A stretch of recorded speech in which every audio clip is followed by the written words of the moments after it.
সাল্লাল্লাহু আলাইহি ওয়াসাল্লাম বলেছিল না যে আমি বিশ্বস্ত, আমাকে দায়িত্ব দেন? আমি বলতে চাই আমি বিশ্বস্ত, আমাকে দায়িত্ব দেন। আমাকে 5 বছর সময় দেন, পুরো দেশের শিক্ষা সিস্টেম চেঞ্জ করে দেবো ইনশাআল্লাহ। প্লে গ্রুপ থেকে প্লে গ্রুপ থেকে নিয়ে মাস্টার্স পর্যন্ত এমন শিক্ষানীতি প্রণয়ন করা সম্ভব যে আমাদের বাচ্চারা একদম প্লে থেকে মাস্টার্স পর্যন্ত বাংলা, ইংরেজি, অঙ্ক এবং জেনারেল সাবজেক্টগুলোর সাথে কোরআন হাদিসের একটা অপূর্ব সমন্বয়ে পড়াশোনা করবে ইনশাআল্লাহ। একা করে দিতে পারবো ইনশাআল্লাহ তাআলা। আমাকে এরকম 100 জন শিক্ষাবিদ দেন, 100 জন আলেম ওলামা দেন, একটা প্যানেল করে দেন, পুরো দেশের শিক্ষা চেঞ্জ করে দেওয়া যাবে ইনশাআল্লাহ।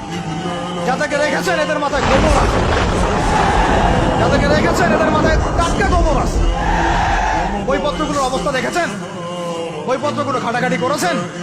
সমকামিতা প্রমোট করছে আমাদের দেশের মধ্যে, ট্রান্সজেন্ডার প্রমোট করছে আমাদের দেশের মধ্যে, আমাদের বাচ্চা কাচ্চা কচি কাঁচা বাচ্চাদেরকে শারীরিক শিক্ষার নামে যৌন শিক্ষা দিচ্ছে।